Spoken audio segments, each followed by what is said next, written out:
லூகாவின் புஸ்தகம் 18ஆம் அதிகாரம் 9 - 14 வசனங்களை தியானிப்போம். அன்றியும் தங்களை நீதிமான்கள் என்று நம்பி மற்றவர்களை அற்பமாய் எண்ணின சிலரை குறித்து அவர் ஊமையை சொன்னார். கவனிங்க பிரியமானவர்களே,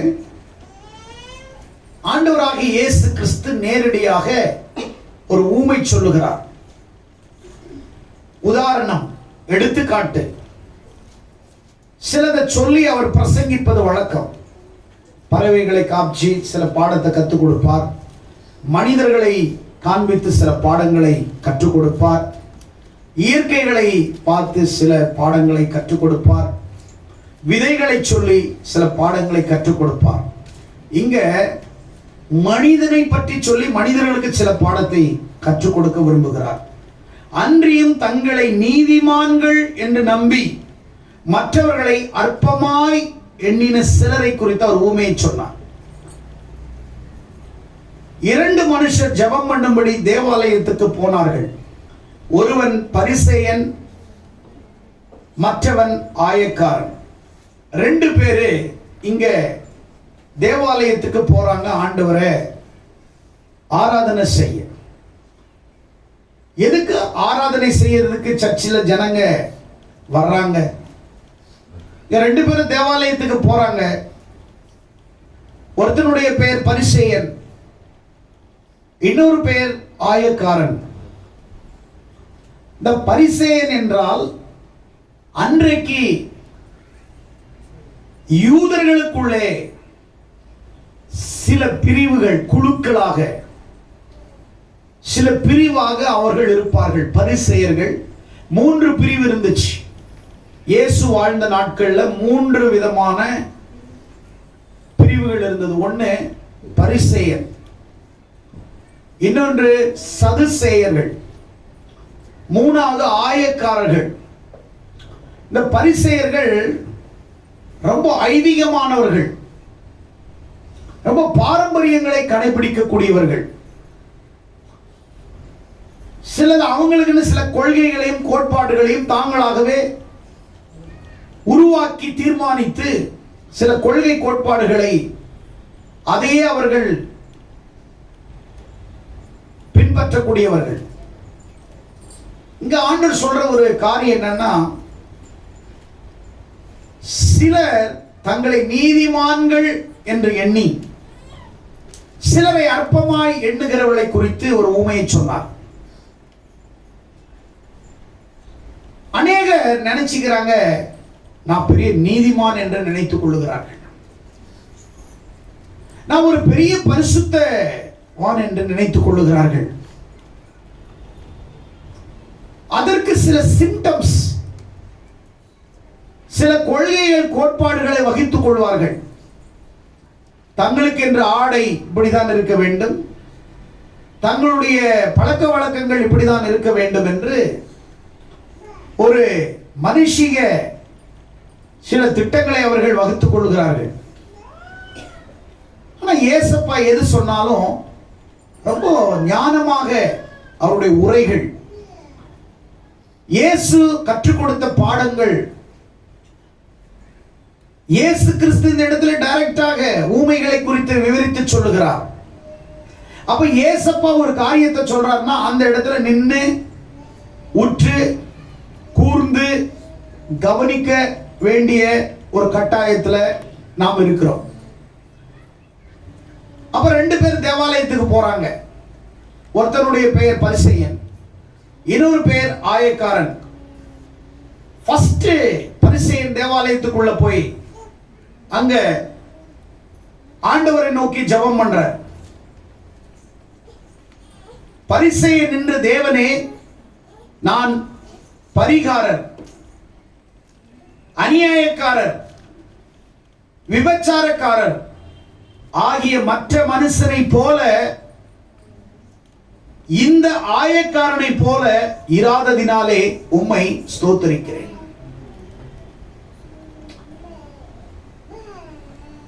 நல்ல கவனிக்கணும். இவன் தேவனிடத்தில் வந்து ஜெபிக்கிறான். யார் நல்ல ஜெபிக்கிறவர்கள், யார் உண்மையாக உள்ளத்திலிருந்து தேவனை நோக்கி ஜெபிக்கிறவர்கள் என்று, அந்த ஜெபிக்கிறவர்கள் எப்படிப்பட்ட மனதுடையவர்கள், தன்னை நோக்கி ஜெபிக்கிற ஒவ்வொரு மனிதனுடைய மனநிலையும் மனப்பக்குவத்தையும் அவர் அறிந்திருக்கிறார். நான் நீதிமான் என்று நீ சொன்னாலும் அவருக்கு தெரியும் நீ நீதிமானா நீ நீதிமான் இல்லையான்னு அவருக்கு தெரியும், எனக்கு தெரியாது. அப்ப பரிசேயன் ஜெபிக்கிறான். ஒரு பிரேயர் பாயிண்ட கொண்டு போய் கடவுள்கிட்ட கொடுத்தா தீர்ப்பு ஆண்டவர்கிட்ட விடணும். ஒரு வழக்கறிஞர் ஒரு நீதிபதியினிடத்திலே முறையிட்டார்னா அந்த வழக்கறிஞர் என்ன செய்வார்னா, அந்த வழக்கறிஞர் சில காரியங்களை கொண்டு போயிட்டு கொடுக்கும் பொழுது அதனுடைய தீர்ப்பு அட்வொகேட் வாதாடலாம், ஆனால் அட்வொகேட் தீர்ப்பு கொடுக்க முடியாது. தீர்ப்பளிக்கிறவர் ஜட்ஜி.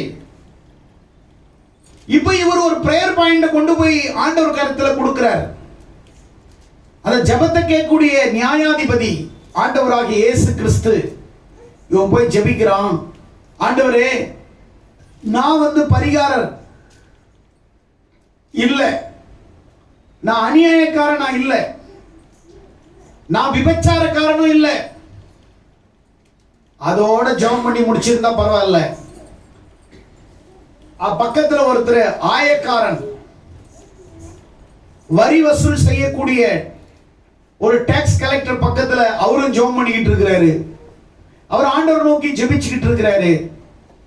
இவன் தேவனை பார்த்து ஜெபிக்க, இவனுடைய காரியம் எதுவா இருந்தாலும் ஆண்டவர்கிட்ட சொல்லிட்டு போயிருக்கலாம். இதெல்லாம் கரெக்டா தான் ஜெபம் பண்ணிட்டு வந்தாரு.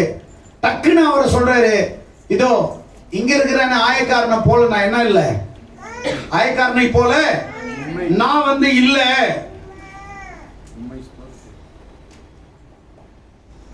வாரத்துல 2 நாள் உபவாசம் பண்றேன். எவ்வளவு நாள்? வாரத்துல 2 நாள் உபவாசம் பண்றேன். என் சம்பாத்தியத்தில் எல்லாம் தசம பாகம் செலுத்தி வர்றேன் என்று தனக்குள்ளே ஜெபம் பண்ணினான். அவனுடைய ஜெபம் தேவனுக்கு பிரியமான ஜெபமே இல்லை. தேவனுக்கு பிடித்த ஜெபமும் அவன் செய்யவில்லை. இன்னைக்கு அநேக கிறிஸ்தவர்கள் நினைத்துக் கொள்ளுகிறார்கள், என் ஜெபம் கேட்கப்படுகிறது, என் ஜெபத்திற்கு வல்லமை உண்டு, என் ஜெபத்திற்கு ஒரு மிகப்பெரிய பதில் கிடைக்கும் என்று. ஜெபித்து பதிலை தரக்கூடியவர் அந்த பதில் கிடைக்கிற வரைக்கும், அல்லது நான் ஜெபித்த ஜெபத்திற்கு பதில் கொடுக்கிறவரை நோக்கி காத்திராமல் கேள்வியும் இவர்களாகவும் அதற்கு பதிலாக இவர்களாகவே இவர்களே ஒரு தீர்ப்பை தங்களுக்கு தாங்களே அல்லது தங்களுக்கு தாங்களே தங்களை சந்தோஷப்படுத்திக் கொள்ள கூடிய சில நபர்கள் காணப்படுகிறார்கள். நீ நல்லவன் அப்படின்றது நீ சொல்லக்கூடாது. நான் அநியாயக்காரர் இல்லைன்னு நீ சொல்லக்கூடாது. நான் பரியாசக்காரர் இல்லைன்னு சொல்லிட்டு ஆயக்காரனை பார்த்து இவனை போல நான் இல்லை அப்படின்னாவே இவன் ஆயக்காரனை பரியாசம் பண்றான். நான் பரியாசக்காரன் இல்லைன்னு சொல்லிட்டு யாரோ ஒருவர் ஜெபம் பண்ணிட்டு இருக்கிற ஒரு ஆயக்காரனை பார்த்து இவன் சொல்றான், இவனை மாதிரி எல்லாம் நான் கிடையாதுன்றான். தன்னைத்தானே நீதிமான்களாக காட்டக்கூடிய சுபாவம் அநேகரிடத்தில் இருக்கிறது. தன்னைத்தானே நீதிமான்களாக,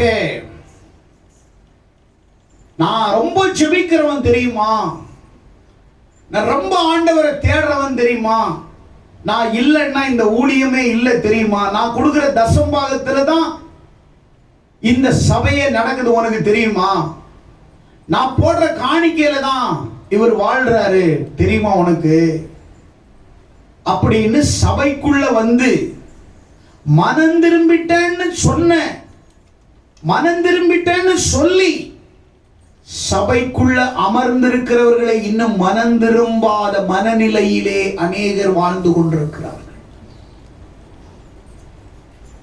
நாம நினைச்சுக்கிறோம் நம்ம மனம் திரும்பிட்டோன்னு இல்ல. மனம் திரும்பியவன் எந்த மனதையும் புண்படுத்த மாட்டான், யாருடைய மனதையும் புண்படுத்த மாட்டான், யாருடைய மனதை காயப்படுத்த மாட்டான். ஆனால் சபையில வந்து ஆண்டவரிடத்தில் வந்து ஜெபிக்கும் பொழுது நான் பரிகாரர் இல்லை, நான் பரியாசக்காரன் இல்லைன்ட்டு பக்கத்தில் இருக்கிறவனை பரியாசம் பண்றான். இவனை போல இல்லை, நான் நீதிமான், நான் விபச்சாரக்காரன் இல்லை, நான் வாரத்துல 2 முறை உபவாசம் பண்ணி ஜெபிக்கிறேன், என் சம்பாத்தியத்தில் எல்லாம், நல்ல கவனிக்கணும், தசம பாகம் நிறைய பேர் கொடுக்கிறது பழைய ஏற்பாட்டு முறையை பின்பற்றி கொண்டிருக்கிறீர்கள். பழைய ஏற்பாட்டு முறை 10ல் 1 கர்த்தருக்கு கொடுக்க வேண்டும். ஒரு 100 வாங்குறேன்னா அதுல 10% நீ ஆண்டவருக்கு கொடுக்கணும். அது ஓல்டு டெஸ்டமென்ட்னுடைய பேட்டர்னும் டீச்சிங்கா இருக்குது. புதிய ஏற்பாட்டில் தசம பாகமே கிடையாது, புதிய ஏற்பாட்டில் அந்த விதியே கிடையாது. ஆனா நம்ம இன்னும் பழைய ஏற்பாட்டு முறையின்படி தான் நம்ம இன்னும் கடவுளுக்கு கொடுத்துட்டு இருக்கிறோம். புதிய ஏற்பாட்டில் தசம பாகம் பர்சன்டேஜ்னு கிடையாது, 10%, 1% கிடையாது. உன் மனதிலே நியமித்ததை நீ தேவனுக்கு கொடுக்க வேண்டும். அப்படியானால் நீ தசம பாகம் 10ல் 1 இல்ல, புதிய ஏற்பாட்டில் அதை காட்டிலும் மேலானதை, மகிமையானதை, மேன்மையானதை, சிறந்ததை, சிறப்பானதை, அழகானதை நீ தேவனுக்கு ரொம்ப தி பெஸ்ட் ஆஃபரிங் நீ புதிய ஏற்பாட்டு காலத்துல நீ ஆண்டவருக்கு கொடுக்கணும். அதுதான் வேதம் சொல்லுது. ஆனா நம்ம இன்னும் பழைய ஏற்பாட்டு கால முறையின்படியே நம்ம கொடுத்துக்கிட்டு இருக்கிறோம். இங்க சொல்ல என் சம்பாத்தியத்தில் எல்லாம். ஒரு வீட்டுல சிலருக்கு சில வருமானம் வரும், வேலைக்கு போவாங்க, அதுல ஒரு வருமானம். அவங்க வீடு கட்டி ஒரு 10 வீடு வாடகைக்கு வரும், அதுலயும் வருமானம். நம்ம கொடுக்கிறது நாம வேலைக்கு போயிட்டு வந்த சம்பளத்துல தான் கொடுக்கிறோம். ஆனா இங்க சொல்லுது, நான் எதெல்லாம் சம்பாதிக்கிறனோ, எதெல்லாம் என் சம்பாத்தியமா இருக்கிறதோ, என்னுடைய டோட்டல் மந்த்லி இன்கம் எவ்வளவு இருக்கிறதோ அவ்வளோத்துலயும் நான் தசமபாகம் கொடுக்கிறேன். பெஸ்ட், குட், சூப்பர் அப்படின்ட்ட. வாரத்தில் 2 நாள் உபவாசம், சம்பளத்தில் தசமபாகம் நான் கொடுக்கிறேன். ஆனா இவனை போல இல்லை. அது வரைக்கும் உன் ஜெபம் அங்கீகரிக்கப்படவில்லை, உன் ஜெபம் கேட்கப்படவில்லை. ஆண்டவர் இந்த வார்த்தையில 2 காரியங்களை உங்களிடத்திலே சொல்ல விரும்புகிறார். திரும்பி போனான், திருந்தி போனான். 2 பேரும் ஆலயத்துக்கு வருகிறார்கள். அவன் தன்னைத்தானே நீதிமானாக காட்டுகிறான். அநேகர் ஒயிட் சாரி கட்டிட்டாங்கன்னா அவங்க என்னவோ பெந்தகோஸ்தே உலகத்தின் இளவரசியாக, பெந்தகோஸ்தேனுடைய குயினாக நினைச்சுக்கிறாங்க. நான் என் நகையெல்லாம் எடுத்துறேன், remove all my jewels, I declare I am the holy. நான் பரிசுத்தவான் நீ டிக்ளேர் பண்ணலாம். He knows every. அது எல்லாமே அவருக்கு தெரியும், அவருக்கு எல்லாமே தெரியும், நீ யார் என்னன்னு தெரியும். வெள்ளை அடிக்கப்பட்ட கல்லறைகள் நிறைய பேர் இருக்கிறார்கள் திருச்சபையில். அநேகர் சபையில் அப்படிதான் இருக்கிறாங்க.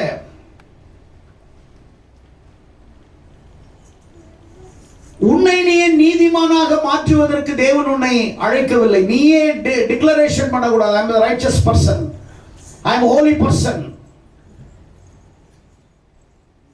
நீ சொல்லக்கூடாது, நீயே தீர்ப்பளிக்க கூடாது. இந்த இடத்துல அந்த ஆயக்காரனை பார்த்து சொன்னான், இவனை போல் அல்ல. நிறைய கிறிஸ்தவர்கள் அப்படிதான்.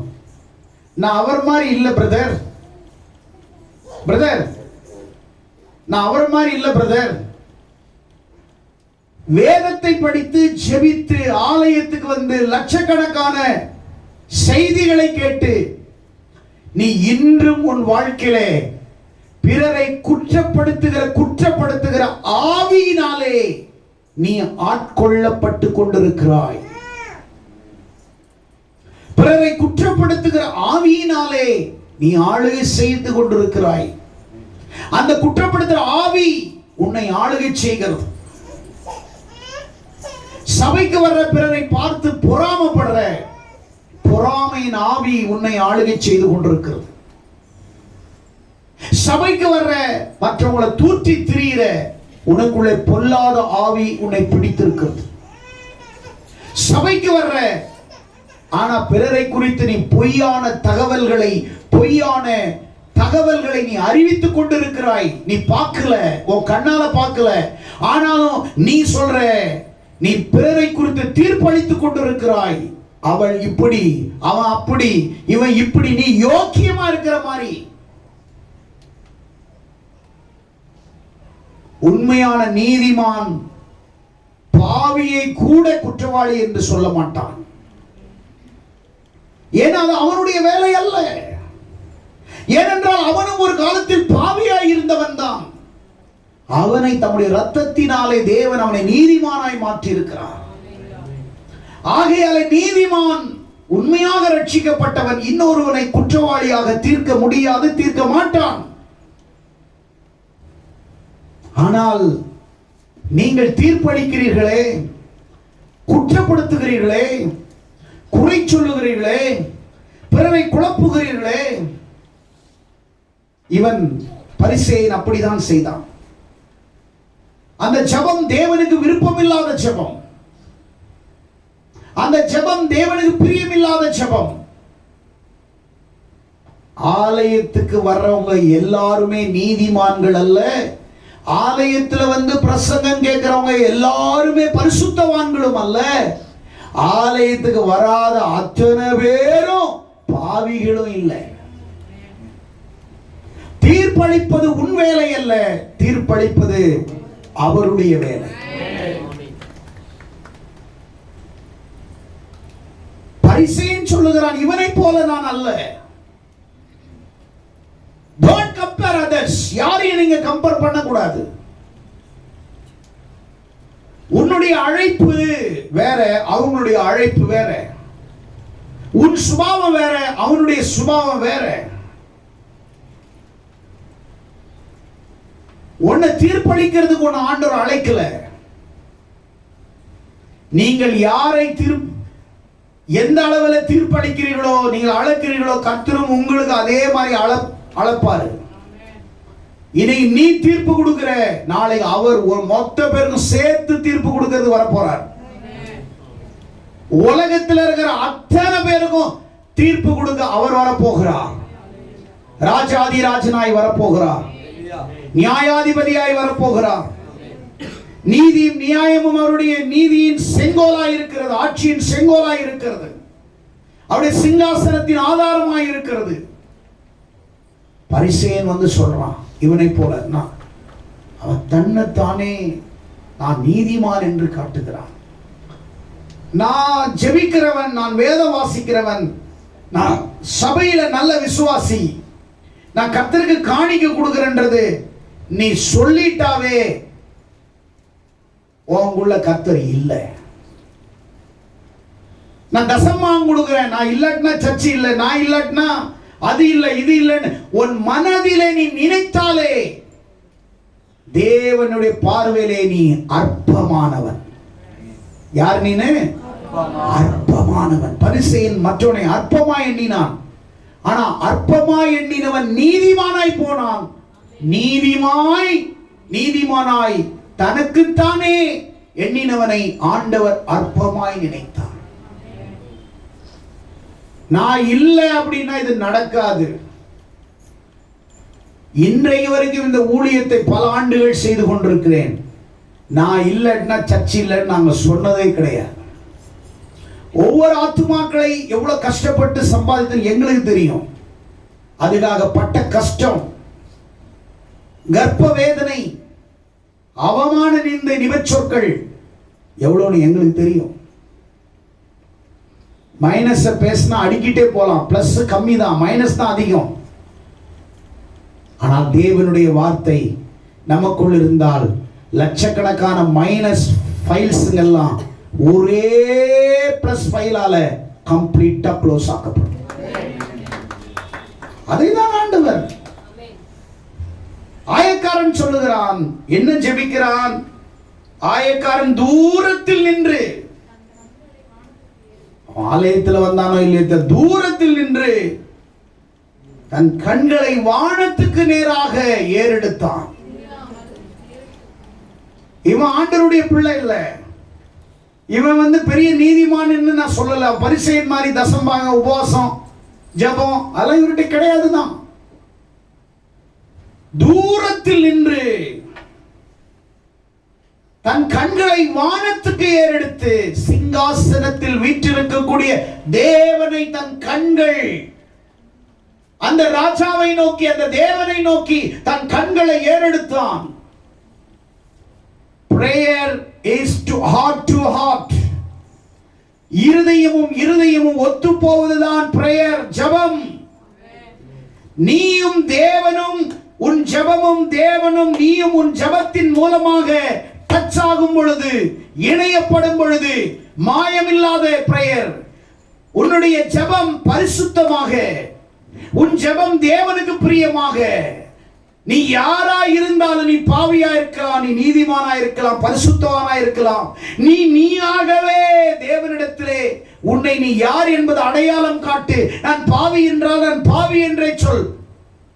நீ நீதிமான் என்றாலும் நான் நீதிமான் என்று சொல்லாமல், உம் இரத்தத்தினால் என்னை நீதிமான் ஆக்கினீரே அப்பா நன்றி என்று சொல். நான் நீதிமான் என்று சொல்லுவதற்கு உனக்கு அருகதையும் இல்லை, உனக்கு தகுதியும் இல்லை, உனக்கு எதுவுமே இல்லை. உன்னை நீதிமானாய் மாற்றியவர் என் ஆண்டவராகிய இயேசுவுடைய இரத்தம். அவருடைய வார்த்தை உன்னை நீதிமானாய் மாற்றியது. அவருடைய வசனம் உன்னை புடமிட்டது. அவருடைய வசனம் உன்னை ஆளாக்கினது, அழகாக்கினது, அந்தஸ்தை கொடுத்தது. உனக்காக தேவன் இந்த உலகத்தில் இறங்கி வந்தார். அவரே நான் நீதிமான், நான் பெரிய ஆள் சொல்லவே இல்லை. தன்னைத்தானே அவர் உயர்த்தவே இல்லை. இயேசு எந்த இடத்திலும், ஒரு இடத்திலும் தன்னை உயர்த்தினதாக சரித்திரம் இல்லை. அவர் எல்லா இடங்களிலும் அவர் தாழ்மை உள்ளவராகவே அவர் இருந்தபடினால, ஒரு இடத்துல இயேசு கிறிஸ்து ஊழியம் செய்த நாட்களிலே அவர் தன்னை உயர்த்தவில்லை, தன்னை தாழ்த்தினார் என்று நிறைய இடத்துல இருக்கிறது. சீஷர்களுடைய கடைசி ராபோஜனம், சீஷர்களுடைய கால்களை கழுவினார். எதற்காக? அந்த காலத்திலே வாகனம் இல்லை, அந்த காலத்திலே பஸ் கார் ட்ரெயின் இல்லை. அந்த காலத்திலே 2 கால்களால மலைகள், காடுகள், வனாந்தரம், மண், கல், பாறை, முள் இவைகளிலே செருப்பு இல்லாம நடந்து பல கிலோமீட்டர் தூரம் நடந்தே செல்வார்கள். அப்படி அந்த ராபோஜனத்தில் சீஷர்கள் நடந்து வந்தார்கள். நடந்து வரவங்க செருப்பு இல்லை, கால் அழுக்கா இருக்குது, நடந்து நடந்து கால் வீங்கி இருக்கிறது. இயேசு தன்னுடைய நான் கட்டியிருந்த சிலையை கழட்டி தன்னுடைய இடுப்பிலே கட்டி எல்லாருடைய பாதங்களையும் அழுக்கையும் கழுவி அவருடைய கட்டியிருந்த சீலையால் துடைத்து தன்னைத்தானே தாழ்த்தினார். தன்னைத்தானே தாழ்த்தினார். பிலிப்பியர் 2ஆம் அதிகாரத்திலே 6ஆம் வசனத்திலே அவர் தேவனுடைய ரூபமாயிருந்து தேவனுக்கு சமமாயிருப்பதை கொள்ளையாடிய பொருளாய் எண்ணாமல் தம்மை தாமே வெறுமையாக்கி அடிமையின் ரூபம் எடுத்து மனுஷ சாயலானார். அவர் மனுஷ ரூபம் காணப்பட்ட மரண பரியந்தம், அதாவது சிலுவையின் மரண பரியந்தம் கீழ்ப்படிந்தவராய் தம்மை தாமே தாழ்த்தினார். அண்ட சராசர அகிலத்தையும் படைத்த ஆண்டவராக இயேசு கிறிஸ்து பூமியிலே தன்னை தாழ்த்தினார். ஆனால் இவன் சபையில் வந்து ஜெபிக்கிற மாதிரி ஜெபிச்சு இன்னொருவனை தாழ்த்துகிறான், இவனை உயர்த்தி கொள்ளுகிறான் மனதளவிலே, இன்னொருவனை மனதளவிலே அவனை பரியாசம் பண்ணுகிறான். அங்கீகரிக்கவில்லை, ஏற்றுக்கொள்ளவில்லை, நேசிக்கிற இருதயம் இல்லை, அன்பு இல்லை, அரவணைக்கிற ஆற்றல் இல்லை அவனிடத்தில். அவர் தன்னைத்தானே தாழ்த்தினதினாலே தேவன் எல்லாவற்றுக்கும் மேலாக அவரை உயர்த்தி இயேசுவின் நாமத்தில் வானோர் பூதலகத்தோர் பூமியின் கீழானுடைய முழங்காலை முடக்கும்படி பிதாவாகிய தேவனின் மகிமை கிறிஸ்து இயேசு கிறிஸ்து நாம் என்று அறிக்கை பண்ணும்படி எல்லா நாமத்துக்கு மேலான நாமத்தை தந்து எல்லாரை பார்க்கிலுமே ஆண்டவராகிய இயேசு கிறிஸ்துவை பிதாவாகிய தேவன் உயர்த்தினார். தன்னை தாழ்த்துகிறவன் உயர்த்தப்படுகிறான், தன்னை உயர்த்துகிறவன் தாழ்த்தப்படுகிறான். இதுதான் வேதம் நமக்கு சொல்லிக் கொடுக்கிற கணக்கு. பிறரை குற்றப்படுத்தி நான் பெரிய பரிசுத்தவான் என்று நீ படம் போட்டு காட்டணும்னு அவசியம் இல்லை. உன் படத்தை கர்த்தர் காட்டினார்னா நாரி போயிடும். உன் படம் ரொம்ப மோசமா இருக்கு, நாரி போயிடும். நீ யாருன்னு அவர் படத்தை காட்டினா உனக்கு அசிங்கமாயிடும். இன்னொருவனை குற்றப்படுத்துறதுக்கு நீ யார்? இன்னொருவன் அற்பமா எண்ணுகிறது நீ யார்? இன்னொருத்த நீதிமான் என்று தீர்க்கிறதுக்கு நீ யார்? யார் நீ? Who are you? ஆனால் ஆயக்காரன் தூரத்தில் நின்று வானத்தை தன் கண்களை ஏறெடுத்து தன் மார்பிலே அடித்துக் கொண்டு, தேவனே பாவியாகி என் மேல் கிருபையாயிரும். ஒரு லைன்ல தன் ஜபத்தை முழுசா முடிச்சான். only one line, ஒரே வரியில இவன் நிறைய பேராகிராஃபா ஜெபிச்சான். ஆண்டவரை நோக்கி தன் 2 கைகளினால் மார்பிலே அடித்துக் கொண்டு, ஆண்டவரே நான் பாவி, என் மேல் கிருபையாயிரும். அவன் அல்ல, இவனே நீதிமானாக்கப்பட்டவனாய் தன் வீட்டுக்கு திரும்பி போனான் என்று உங்களுக்கு சொல்லுகிறேன். ஏனெனில் தன்னை உயர்த்துகிறவன் தாழ்த்தப்படுவான், தன்னை தாழ்த்துகிறவன் உயர்த்தப்படுவான். பரிசேயனும் ஆயக்காரனும் ஒரே சபைக்கு வருகிறார்கள். அவன் திரும்பி தன் வீட்டுக்கு போனான், ஆயக்காரன் திரும்பி தன் வீட்டுக்கு போனான். கரங்களை கட்டி ஆண்டவரை மகிழ்ந்து.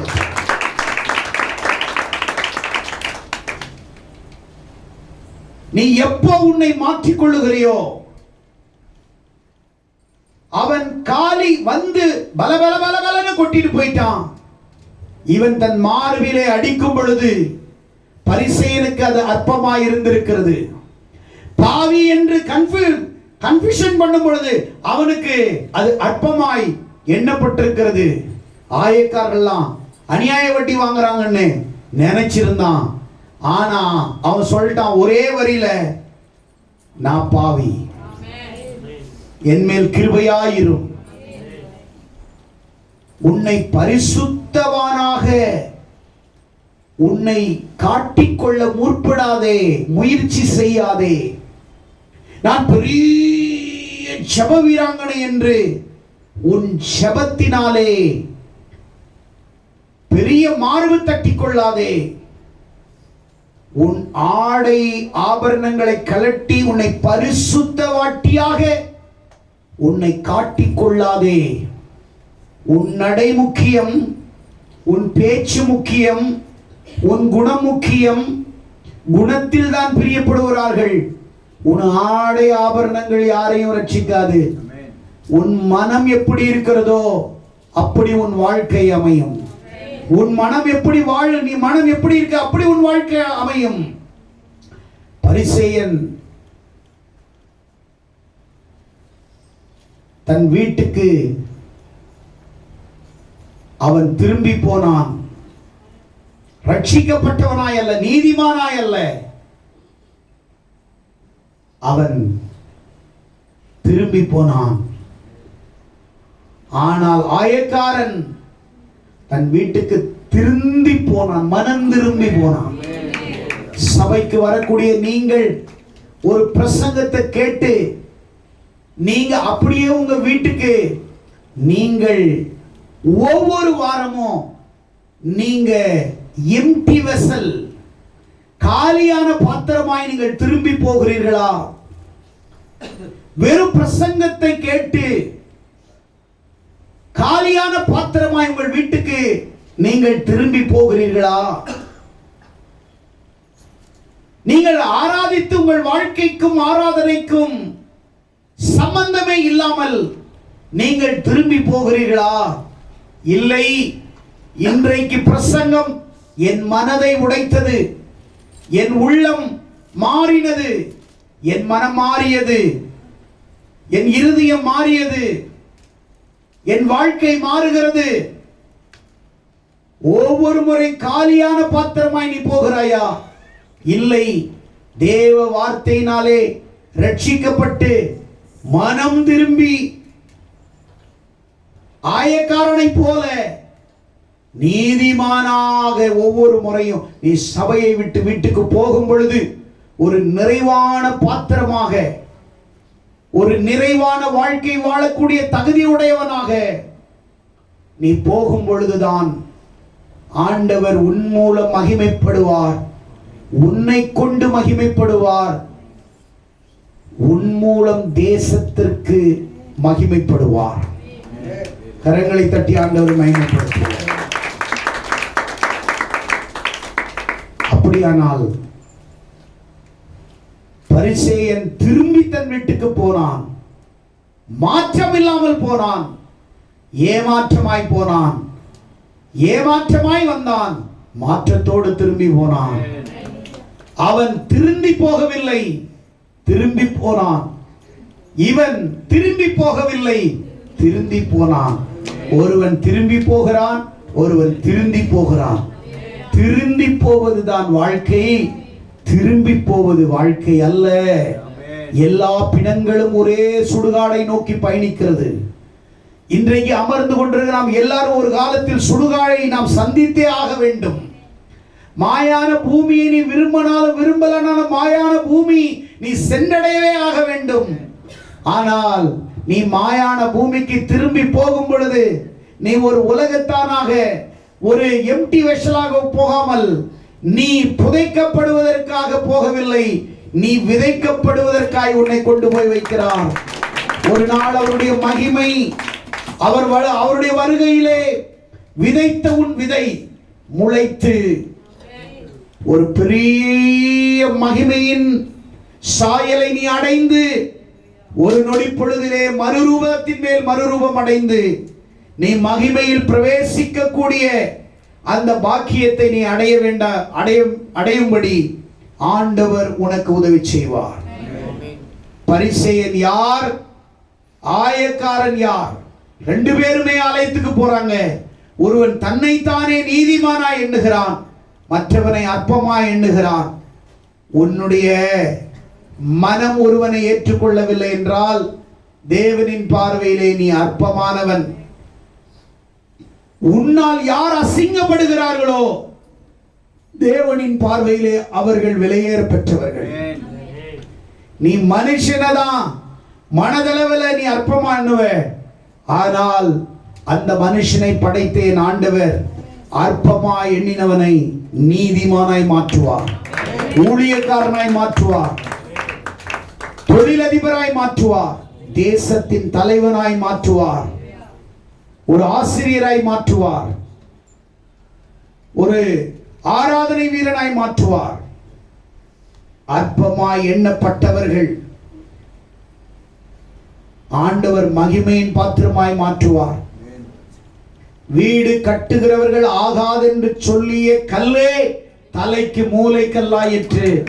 இது கர்த்தருடைய முன்பாக இது ஆச்சரியமா, என்னுடைய கண்கள்ல ஆச்சரியமா இருக்கிறது. உன்னை தேவையில்லைன்னு ஒதுக்குறாங்கன்னா ஒதுக்கிட்டு போகட்டும்.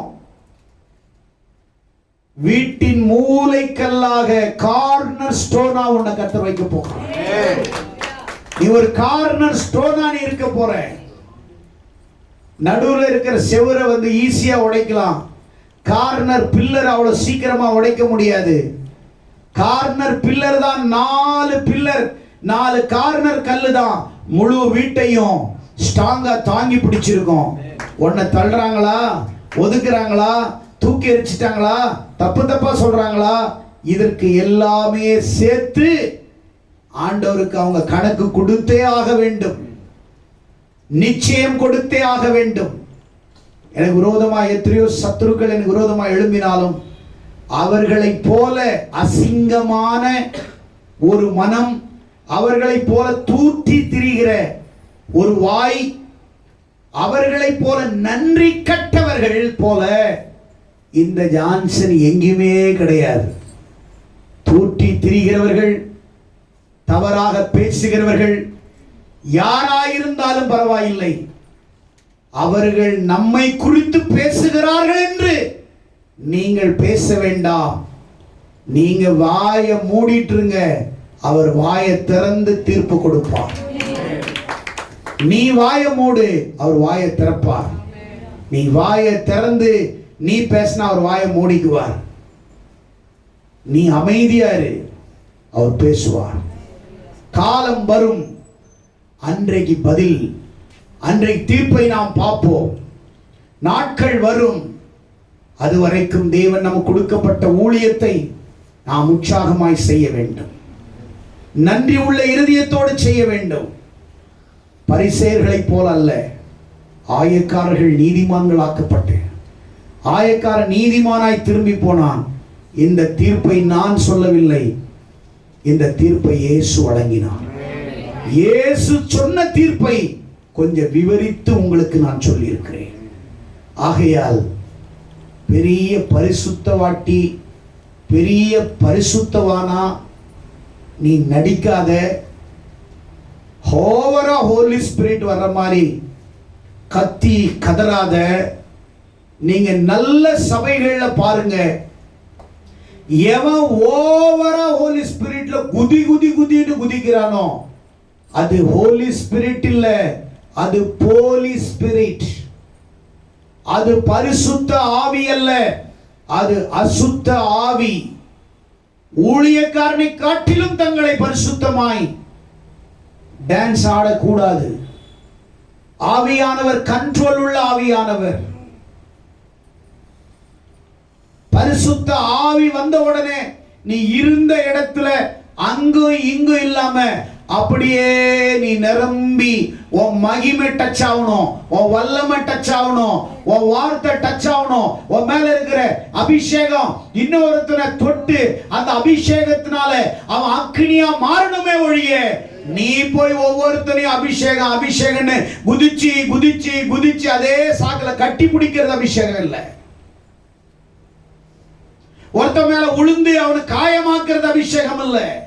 பரிசுத்த ஆவியான ரொம்ப ஜென்டில்மேன், மகிமைப்படுகிற தேவன். அவர் மூலம் அவர் வர்ற மாதிரி வந்து ஒருத்த மேல உழுவுறது, அவனை மிதிக்கிறது, இது பரிசுத்த ஆவியான செய்யற செயல் அல்ல. பரிசுத்த ஆவி ஜென்டில்மேன், ரொம்ப ஆச்சரியமான தெய்வம். பரிசுத்த ஆவி வந்து நிறைய பேர் இப்படி இப்படி ஆடுவாங்க. என்ன ஆடுவாங்க? இப்படி இப்படி. சிலவங்க இப்படி இப்படி இப்படி ஆடுவாங்க. சர்ச்சில் பார்த்துருக்கிறீங்களா? சில சோத்திர சோத்திர சோத்திர சோத்திர சோத்திர சோத் என்னவோ பெருசா இவங்க இது மாதிரி கழட்டின மாதிரி இந்த நடிப்பு. அவங்க வாழ்க்கையை நல்ல உத்து கவனிங்க, நாரிட்டு கிடக்கும். அவங்க வாழ்க்கை நாத்தமடிச்ச வாழ்க்கை, பர்ஃபெக்டான லைஃபே இருக்காது. பரிசுத்த ஆவியானவர் ஒருவனுக்குள்ள இருந்தா அவன் பேச்சு, அவன் நடை, அவன் உடை, அவன் சுபாவம், அவனுடைய வார்த்தை, அவனுடைய வாழ்க்கை, அவனுடைய அர்ப்பணிப்பு, அவன் தேவனுக்கா நிற்கக்கூடிய காரியங்களை பார்க்கும் பொழுது நாமும் கற்றுக்கொள்ள வேண்டும், அவனை பின்தொடர வேண்டும் என்ற எண்ணம் நமக்குள் வரும். ஆமென். ஹல்லேலூயா. ஹல்லேலூயா. நீங்க பரிசேயர்களாக ஒவ்வொரு வாரமும் பிறரை குற்றப்படுத்தி நீங்கள் வெறுமையாக வீட்டுக்கு திரும்பி போய் கொண்டிருக்கிறீர்களா? இல்லை, ஆயக்காரனை போல திருந்தி திருந்தி திருந்தி திருந்தி உங்கள் வீட்டுக்கு ஒவ்வொரு வாரமும் நீங்கள் மகிமையின் பாத்திரங்களாக மாறிக்கொண்டிருக்கிறீர்களா என்பதை நீங்கள் அறிவீர்கள். அது உங்களுக்கு நல்லாவே தெரியும். நீங்க எந்த சூழல்ல இருக்கிறீங்கன்னு. சர்ச்சைக்கு வர்றது பெருசு இல்லை, ஆராதிக்கிறது பெருசு இல்லை. நம்ம சபையில அடிக்கிற வசனம் எந்த சர்ச்சிலையும் அடிக்க மாட்டாங்க. ஆமென். வாரம் வாரம் சமட்டி அடிதான். மற்ற இடத்துல ஆளுக்கு ஏற்ற மாதிரி தீர்க்க தரிசனம். கண்ணை மூணா இருட்டா தெரியுது, கண்ணை மூணா இருட்டாதான் ஏன் தெரியும். மென்டல் ஏமாத்துறது, நடிக்கிறது, ஆளுக்கு ஏற்ற மாதிரி பாஸ்டர் வேஷம் போட்டுக்கிறது. இன்னைக்கு பாஸ்டராய் வாழ வேண்டிய அநேகர் கள்ள தீர்க்கதரிசிகளாக, கள்ள போதகர்களாக இன்னைக்கு உலகத்தை அசிங்கப்படுத்தி இன்னைக்கு பார்த்தீங்கன்னா ஒரே குட்டையில ஊர்ன மட்டைகளாக வாழக்கூடாது. நாம் தேவனுக்கு பிரியமுள்ளவர்களாக இருக்கணும், தேவனுக்கு மகிமையான ஒரு பாத்திரமா இருக்கணும். ஏதோ பரிசேயன் போல மார்த்தற்றவங்களா இல்ல, மார்பில் அடிக்கிறவர்களாய் மாற வேண்டும். அவன் மார் தட்டி கொண்டான், இவன் மார்பில் அடித்து கொண்டான். ஆமென். ஹல்லேலூயா. அவன் காலர் தூக்குனா, இவன் காலரெல்லாம் தூக்கல. ஆண்டவரே என்னையே தூக்கிக்கோங்க, நீங்க இடுப்புல வச்சுக்கோங்க, நான் பாவிதான். ஒரே லைன்ல முடிச்சிட்டான். சிலவங்க பாருங்க, குற்றம் கண்டுபிடிச்சு பாவம் பண்ணி இருப்பாங்க. அவங்க கிட்ட கேளுங்க, அப்படியே என்ன பெருசா சாதிச்ச மாதிரி நிற்பாங்க. சனின ஒரே வார்த்தையில சாரி சொல்லிட்டு போய்கிட்டே இரு. எது உனக்கு 1 hour 1.5 hour உனக்கு?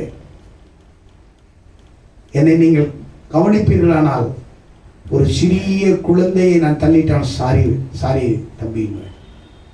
எந்த இடத்துல என்னை தாழ்த்துவதை தான் நீங்கள் பார்த்திருப்பீர்கள். எங்குமே என்னை பெருமைப்படுத்தினது நீங்க பார்த்திருக்க மாட்டீங்க. சர்ச்சில தான் நான் பேசிட்டு இருக்கிறேன். நான் ஒன்னும் அமெரிக்கா சர்ச்சில் பேசல, இந்த சர்ச்சில் தான் பேசுறேன். Sorry, matter finish. நண்பர்களுக்குள் பிரச்சனை வருவது இயல்பு, எல்லா இடங்களும் பிரச்சனை இயல்பு. ஆனால் ஒரு சாரி மொத்தத்தையும் க்ளோஸ் பண்ணிடும். சாரி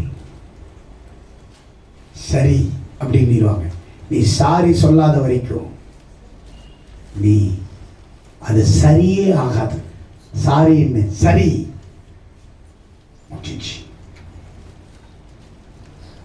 மன்னிச்சுக்கோ, கட்டி பிடிச்சுக்கோங்க.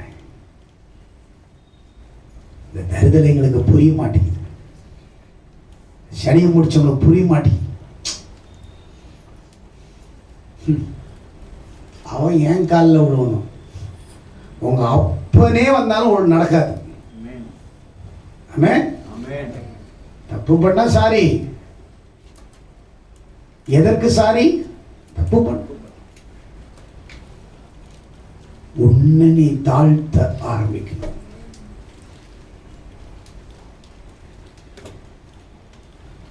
Humble yourself. God will lift you. தேவனே உன்னை உயர்த்துவார். நம்முடைய மனம் புதிதாகிறதில் மறுரூபமாக வேண்டும். வேதம் நீங்க படிக்கிற மாதிரிலாம் படிச்சீங்கன்னா சாகர வரைக்கும் உங்களுக்கு புரியாது. ஆண்டவர் பேசுற அளவுல உன் பைபிள் உன் உள்ளத்துல போகும். டெய்லி ஒரு அதிகாரத்தை படிச்சுட்டேன் பிரதர். 1000 சோத்திர பலிகளை படிச்சுட்டேன். சோத்திரம் 1000 சோத்திரம் இல்ல, 10,000 சோத்திர பலிகள் படிச்சாலும் உன் வாழ்க்கை மாறலன்னா குப்பை. 1000 சோத்திர பலிகள் எல்லாம் படிச்சு எத்தனை வார்த்தையில உன்னோட ஆண்டவர் பேசினாரு.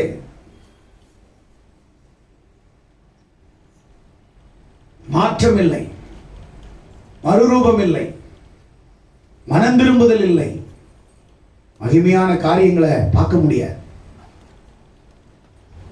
பேச்சு வெள்ளத்தை இப்படி வச்சுட்டு போ, கொஞ்ச நேரம் கழிச்சு பாரு, லட்சக்கணக்கான ஈக்கள் அது மேல நிற்கும். அது யாராவது கூப்பிட்டுச்சா? எல்லாம் என் மேல உட்காந்துக்கோங்க, வாங்க ஒட்டிக்கோங்க சொல்லிச்சா? ஏன்? அது எல்லாருக்கும் சுவை. தன்னை சுவைச்சிக்கிறது யாருனாலும் என் மேல வந்து ஒட்டிக்கலாம். நீ சபையில ஒரு வெள்ளம் மாறி இருக்கணும், பாவக்கா மாறி இருக்க கூடாது. ஐயோ வர்றா சுனாமி அப்படி அப்படின்னு போயிடக்கூடாது. வராபாரு வெள்ளம், வராபாரு தேனு, வராபாரு மானு, அப்படி சொல்லணும். வருது பாரு பேய் பிசாசு.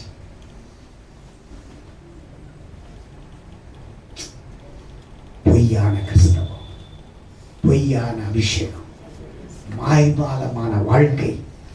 வாழ்க்கை நாரி போயும் நல்லவங்களை மாறி அந்நிய பாஷையில் அல்லேலூயா அல்லேலூயா அல்லேலூயா. என்ன அல்லேலூயா?